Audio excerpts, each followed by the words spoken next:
I was utterly delighted, thinking I can just about talk about anything I please, because I can choose whatever aspect or area I wish. We could talk about this subject from now on, not till doomsday, because truly we don't want to believe in doomsday, do we? At least I hope not. At least the expression is there. We could talk about this particular subject from now through infinity. That's a nicer way to put it, I believe. And still, we could never naturally exhaust the ideas.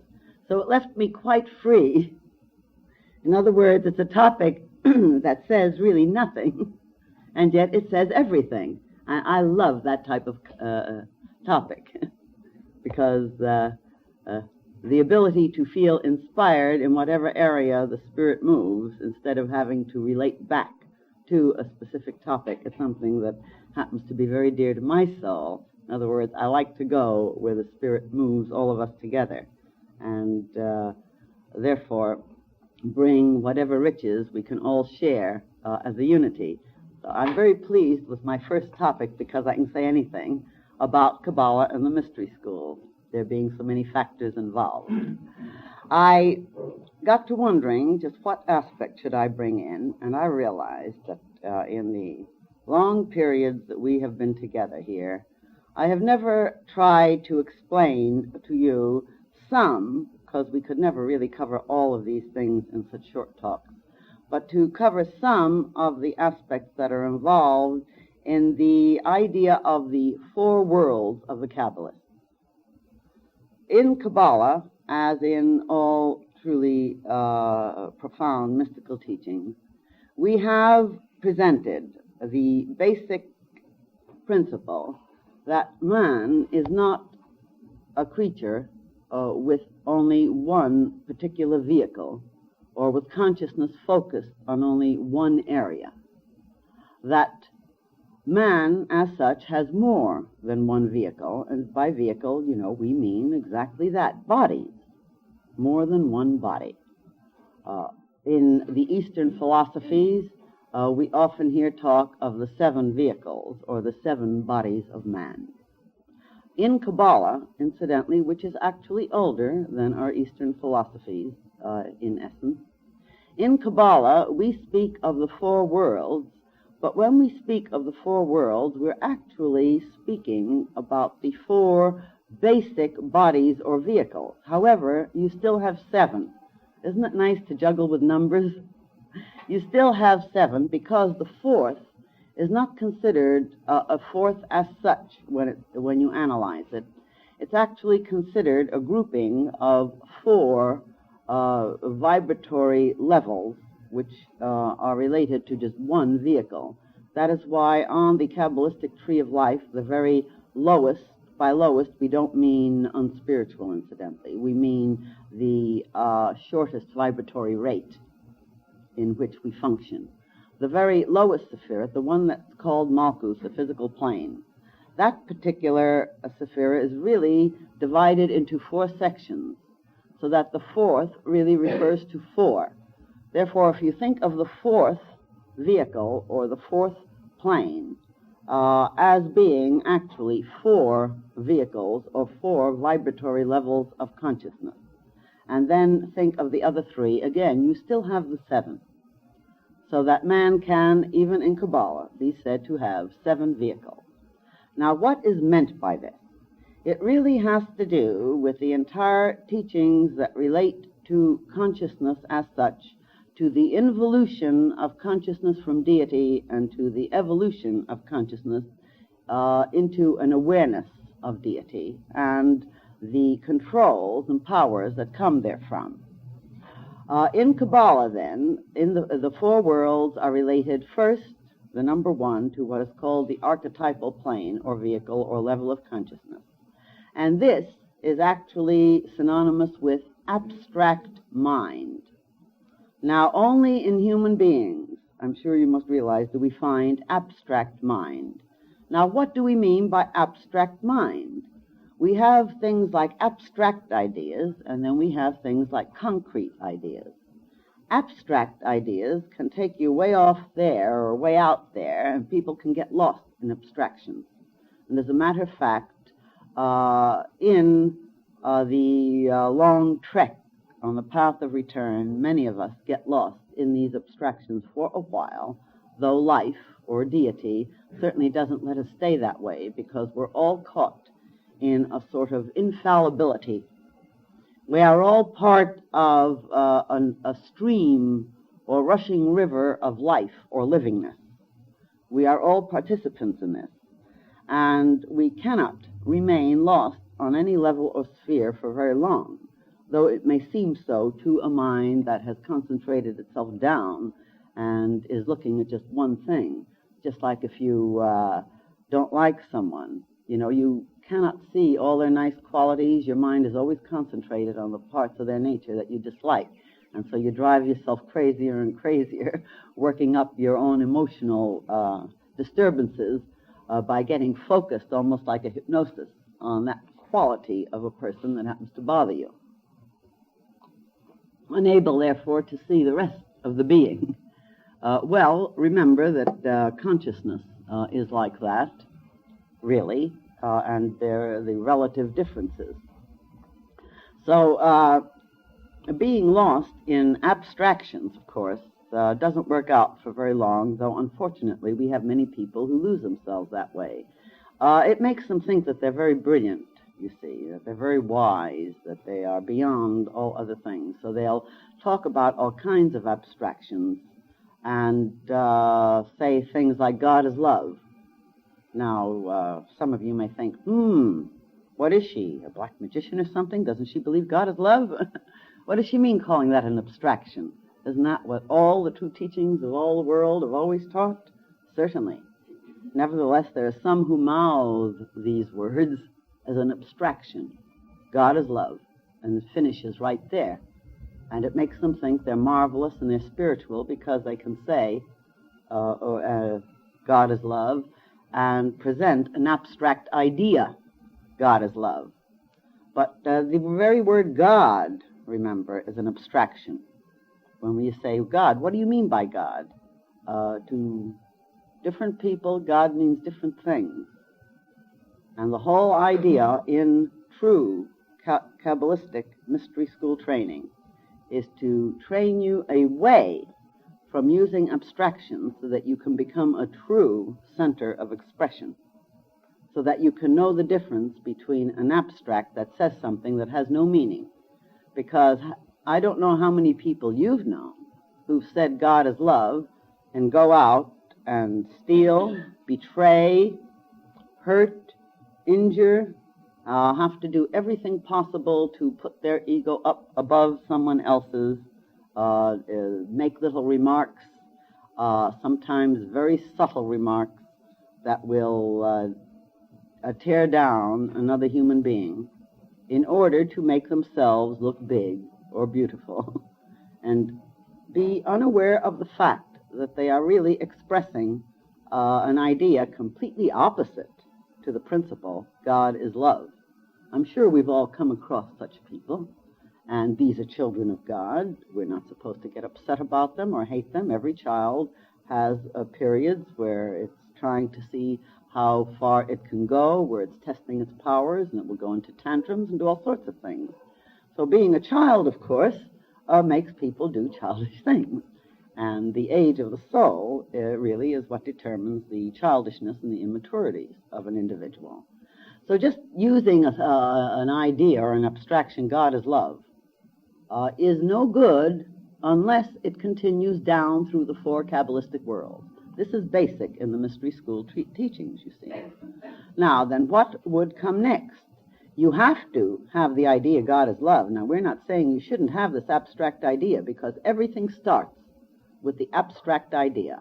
All of manifestation begins with deity, and on a level which our limited, or at least temporarily limited minds or consciousness cannot completely comprehend at this point, mind you, at this point.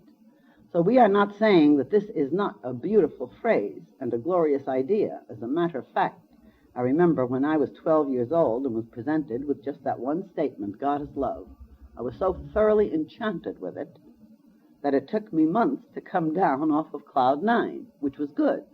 it started me on a search and involved me in certain studies, because I was able to take that abstraction, God is love, even at 12, and to say, well, now if God is love, now that's the first plane, remember, of the Kabbalists. If God is love, then what would follow therefrom? Now we're dealing with the proper method of utilization of meditation, concentration, and training ourselves to really live that first or abstract principle. If God is love, we come then to the next plane, the Kabbalistic plane of consciousness, which incidentally is part of you. We're not talking about something outside of you. You have a group of vehicles. You are a consciousness, and you have fields of awareness. And that's why you can become abstracted and get lost in abstract ideas, or you can take an abstract idea and work it down into full manifestation for yourself and for life, for deity and for humanity, which is not as separate as lots of us think. So we take that one idea, God is love, and what do? If God is love, what should follow? That's the next plane called Bria in Kabbalah, and it's really the plane of creation, or the level of consciousness that can create through the higher powers of imagination. Your artists use this plane a great deal. Your true artists, your poets, your writers, your sculptors, your painters, and your artists who look at a sky and have their hearts wash with extraordinary ecstasy. This is artistry of the mind. Also, I hope you must realize this. I hope you do realize this. So you have this next plane of creativity, as it is called. Now, the creative plane is not very distinct yet, but it is coming down from that abstraction of God is love. It is starting to show what follows as the next vibratory step or level. And so in the next idea of God is love, you have, well, if God is love, then there are all sorts of aspects of loving. It means that there are expressions of loving, like loving humanity, loving God, loving beingness, loving evolution. You're still not very down to the definite or super-definite forms. But you're already getting the idea, pretty much like Dr. Case would explain, that on the abstract world, the first world, you have the idea of sitting as an abstraction. In the world of creation, then, you have the idea of chairs, plural, because then later, in the formative world, which is the world of Yetzirah, and also linked with that astral, or the higher astral parts of our being, you have the idea of what kinds of chairs. For instance, many of you may think God shouldn't have concentrated in and through a center by the chairs you have here in the temple. And you figure that the experiments of centers of God that brought this type of chairs about, you would have preferred that they hadn't been experimented with to begin with, or at least changed. Well, of course, that's because you're experiencing it on what? You're experiencing it on the world of Asiya, which is what? It is the world that's divided into the four areas I was speaking about, where you have your concretized, your intellectual faculty. Now, intellectual faculty is different, remember, than abstract thinking. People don't realize it, but it is, because the intellect has to chew on things. It has to chew and measure actual manifestations. Therefore, it is part of the physical manifestation, even though some of our modern scientists may not recognize it as a physical manifestation. But intellect has to chew on the physical, assimilate, analyze, experience it, you see. Whereas mind, as such, consciousness, is not limited to it, though it utilizes intellect, incidentally, as well as everything else. Mind is clever, very clever. Even in people you think are dumb, they still have mind, and they're not so dumb in some areas. It depends on our point of view. And sometimes the ones who seem the dumbest are the ones who get the most, because they know how to work those of us who think we're so smart, and we don't see through their motives. Part of growth, of course. Nevertheless, you have the reason you could think these ideas, which I'm no doubt many of you have thought many times, alas, that is the chairs. Someday, when somebody donates enough money to the temple, they'll give you such wonderfully comfortable chairs that you'll start complaining that you fall asleep. And of course, I may develop an inferiority complex, which I'm sure deity wouldn't appreciate at all. It would interfere with our work, having you fall asleep. So we always have our problems to work out in life, and this is part of the charm of livingness. Nevertheless, I hope you're starting to see the differentiations that are involved. The chair you're sitting on is the actual testing ground for that first abstract idea of sitting, as Dr. Case would have said, which involved, that means chairs, in the plural, on the creative level, which on the formative level says, well, there are many kinds of chairs, and that's the level, of course, you're wishing somebody hadn't thought of at the moment, perhaps. And then there's the testing ground, the world of a seer, where you're having to suffer whatever consequences there are from the sittingness thereof. And you're then, what are you doing? You are automatically going into a spiral circle. Just when we think of the sitting, I'll return to the love analogies, because you know that's my favorite analogy in any case. But in the sitting analogy, you know that you're not as comfortable as you like to be. And I don't blame you. I like to be comfortable too. Yeah, I think comfort is a very wonderful thing. I think deity had one of the greatest sort of creative ideas there when it came to the ideas of comfort. In any case, you would have a reaction. And the reaction would again come to what? The idea of sitting, which is the abstraction. Because you know you have to be sitting at various times for various reasons.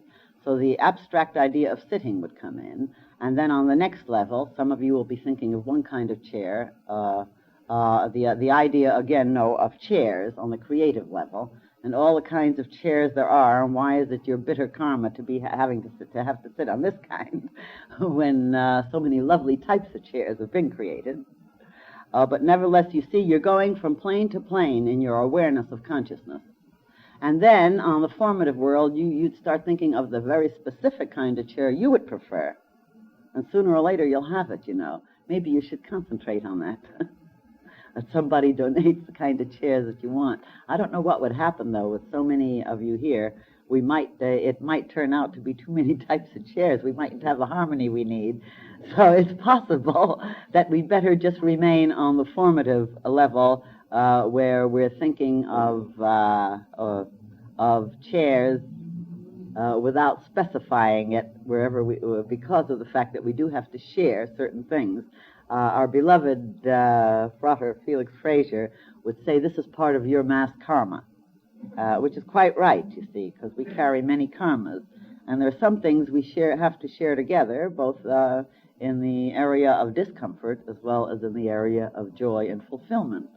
And so let's say that part of the discipline of attainment is helping you to become aware of the fact that consciousness and evolution are so glorious that you forget that you're sitting on a chair you'd prefer not to be sitting on. In other words, it might be a matter of discipline. I know there are some who would prefer not to have the discipline, but it's rather an interesting thing. Most human beings don't want the discipline. They want everything to come easily, and I don't blame them. So do I. Only those of us who are realistic discover that nothing comes that easily, and the very effort and striving really is what becomes the joy and the ecstasy once we see into the infallibility of these four Kabbalistic planes and the way everything works in and through this particular area for unfoldment. Now, the love abstraction that we were mentioning from the area of the highest plane or the highest vehicle, which is really that vehicle in you which is eternally at one with your higher soul, which is like a ray from a central sun, in other words, never separated from it, and yet a distinct ray or expression. You have this idea of the abstraction love. Then in the world of Bria, the abstraction love becomes something slightly more concretized, and it becomes something that you express In other words, a need to express, a drive to express lovingness is part of this creative idea. The idea of if God is love, then there must be unity within all creatures. And then one goes around in this creative field of the plane or vehicle, also, but still more or less in larger concepts, like the idea of sitting has to do with chairs. You see, when we have sitting as the abstraction and chairs as the first creative idea for the sitting. In loving, God is love, then the next plane for creativity, this has to do with being loving as a consciousness, and with the lovingness of anybody else, if anybody else exists, as a consciousness. Then we go on down to what we call in Kabbalah the formative plane, the world of Yetzirah in Hebrew. And this formative plane then becomes more distinct. Just like with chairs, there are many different kinds of chairs that are dreamed up all over the lot. You know, God just loves to create. And that means you do, because you are centers of this deity, this creative consciousness. So when we get to the formative plane, we discover all kinds of extraordinary ways of loving. And I mean, some of them are extraordinary. Some of them, because they're so infantile, show their love by killing somebody else. Yeah, you know, I killed him because I loved him. You've heard me give that analogy. Some show their love by trying to sort of hit them over the head all the time for not loving them fully and completely in accordance with what they think love is. Some show their love by beautiful sacrifice. Some by acceptance, understanding, by a need to serve, a need to do for another. In other words, you have every kind of variety of formation that has to do with love in accordance with the evolutionary level of that particular being or that particular soul or that particular person. Then, on the so-called material plane, and remember, to the Kabbalists, the material plane is not just the actual physical something that we're sitting on. It involves these four levels, which really means the intellectual part of the mental, the emotional part of the personality, there's the mental, the emotional, the physical experience of the particular idea. And then finally, the correlation that has to do with it.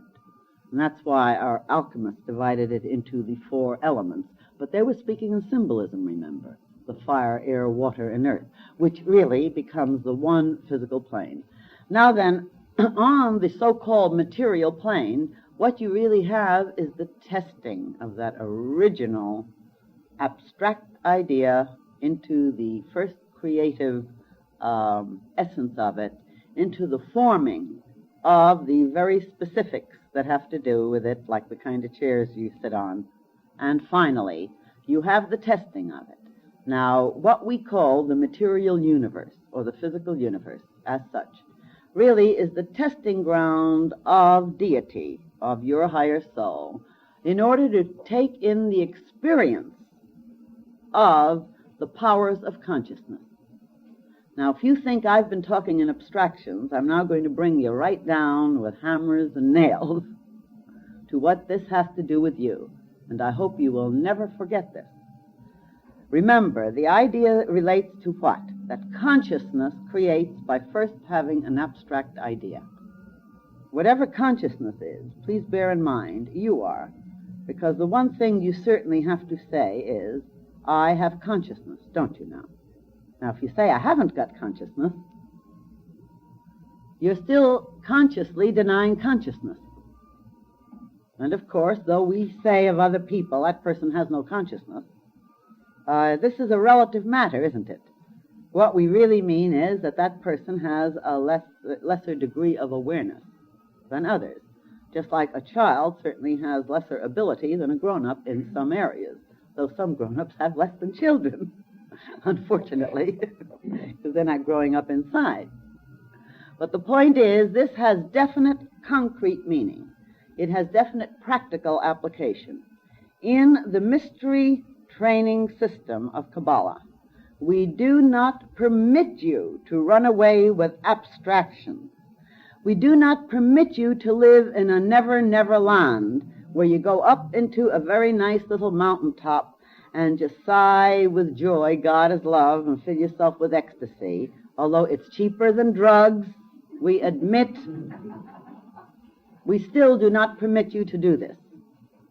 Because we say, from the depth of our own knowledge and experience, we say that deity has gone to an awful lot of trouble to immerse a part of its own beingness, its own awareness, its own eternal and infinite consciousness, to immerse it into a concentration of, you might say, a concentration of specific aspects, like a concentration of rays from its own self, in order to do what? In order to deepen and enrich its own self-awareness. I repeat, in order to deepen and enrich its own self-awareness. How is this shown? By evolution. Wherever we look, what do we see? From the most latent type of consciousness, or what seems latent to us, like the atom. Kabbalah, the Western mysteries, say everything is consciousness. Everything. The air you breathe. Do you feel the breeze blowing across you from the cooler? That's consciousness. You say, oh no, we turned it on with a machine. Nonsense. We turned it on with a machine, but the machine was made by consciousness knowing how to get together and work in unity, in harmony, in order to take from that first abstract idea discomfort into what kind of discomfort? Hot. Into the next area. What do we do about it? Coolers. In other words, down the line, and now you're experiencing it. And some of you would wish that some people weren't such darn fresh air fiends, because you don't like breezes. You think it might give you this, that, or the other. And others of you are just extraordinarily happy about the fact that a little breeze is blowing.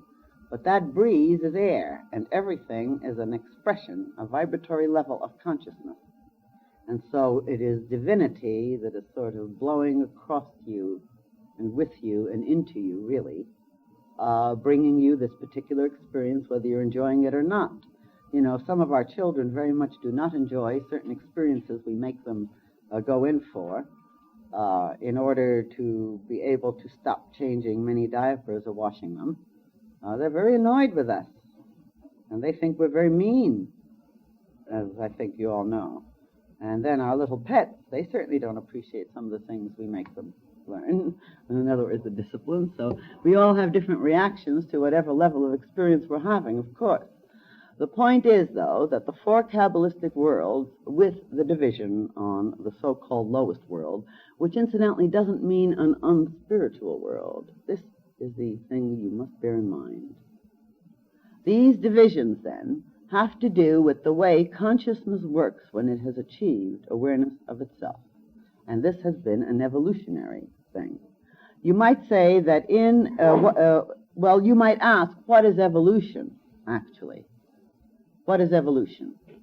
Now, in Kabbalah, always, evolution is the involving of a deity, of a portion, just a portion of its own beingness into a concentration, and finally it concentrates so much of itself into a certain portion of its own beingness or substance that it finally develops what you might call self-consciousness from that particular portion of its selfhood. In a way, you can liken it to the different aspects of consciousness that have to do with dream consciousness, cosmic awareness, and waking consciousness. Those really are the three aspects that it could divide into. Because in dream consciousness, what are we doing? Part of us is a very surprised spectator, isn't that right? Watching our dream. And something in us is just going ahead weaving all kinds of stories. Some of them are horrible, some of them are wonderful, often it's mixed, some are embarrassing. Still, there's something in us that's watching with tremendous interest. We're just really absorbed in our dream. Well, in waking consciousness, we have a similar thing. Part of us is watching the unfolding of what's occurring with amazing interest. You know, all of us know that the center of our lives are the most important thing. And, you know, all of us feel that when we can tell others about our lives, that's when we're really having a fine time. And I'm sure you've all watched people sort of champing at the bit when somebody's talking about their experience. They're just dying to get in to tell about theirs because that's naturally more important to them. We're all centered. All of us are centered in our own group of experiences, which is all right, incidentally. I mean, we're not talking against it, because there's a certain field of consciousness which deity is cultivating as a center of I for each of us. And naturally, we're all interested in getting our particular field cultivated. You know, like the gardener is certainly interested in his garden more than his neighbor's garden. Now, you may say this isn't God is love. Well, certainly, because it is, though, because until you can become aware of your own I and work with your own center or field of being and awareness, that means your own environment, your own relationships. I mean, let's not get abstract about this. Until you do this, you're not remotely able to do something to help other people. Now, we have an awful lot of do-gooders who rush hither, thither, and yon, telling everybody how to live their lives and how to correct their mistakes. And their own field of consciousness is full of nothing but weeds and noxious poisons. And they're telling somebody else how to cultivate their field. Now, in the Western mysteries, we don't go for this. In the Qabalistic training, which we have had handed down to us for untold numbers of thousands of years, we say, there comes a time in your evolution, and you, as a center of deity, have gone through, in order to reach this point in evolution, you have gone through an involution of a part or aspect, a concentration of deity. You have become concentrated down, compressed down through untold kinds of experiences. You have been involved in the life of the atom. In fact, you still are. Only you've evolved so much that now you have untold billions upon trillions, numberless amounts of atoms that are under your control. That's why you've got a body, you know. Your body is made up out of atoms. And why does it remain a body? Because your consciousness has an image, I. The minute you have an image, I, that is really strong, it's immediately controlling, whether it knows it or not, a certain area of its environment, at least enough to have a body. Some of you may think, oh, boy, but my body is, and the way it looks is more sort of like a nightmare. I haven't really learned how to hold a proper image. Well, so it all depends on the point of view. Some people think red's an ugly color, and some people can't live without red. So beauty is in the eyes of the beholder. In any case, I wouldn't accept that idea very readily if I were you, because we get fixated on what is beautiful or not, or what is good or not at times, and this keeps us from being where we ought to be and becoming what we are intended to become. The point is, then, that in the Western Mystery Training, which we give you through the classes, through the lessons you receive at home, and so on, through the Sunday work we do here together, we are out to help you to become more conscious. We are out to help you to become more conscious because this is the divine will for itself. It is expanding ever more centers of its selfhood for ever more consciousness. In order to develop ever more consciousness, we have to first deepen our sense of I and the control of our own particular field that we're cultivating, to become aware of our traits, of our personality, to become aware of the difference between our abstract thinking and that which we are really experiencing as a material reality, to become aware of the differences between our emotions. And is this a hard thing to do? No, this is what makes life exciting. The more awareness you have of subtleties, the more exciting life is. Now, if you could see only 2 or 3 colors, you would have a very boring time when it comes to enjoying colors. But when you develop the ability for seeing complex colors with all the subtle variations, you have that much more of an enriched consciousness in your awareness when it comes to sight. The same with hearing. To the degree that you become trained to listen to overtones of sound, music, melody, the voice, all the sounds that exist, you have that much of a deeper and enriched consciousness. Now, the same with the emotions. There are people who protect themselves from being hurt. Well, okay, they can only protect themselves so long, incidentally, because you are in the hands of your deity, which is the deity of all. You are in the river of evolution. The 4 worlds, they overflow from one to the other. There's no abstract idea you've got that you can remain lost in, though you'll try, and you'll fight, and you may sort of break your nails, metaphorically speaking. You may get your fingers to bleed. You may even manage to do it for several incarnations. Some people manage to get away from consciousness by going in for alcoholism. Some people manage to get away from consciousness by living in a never-never land.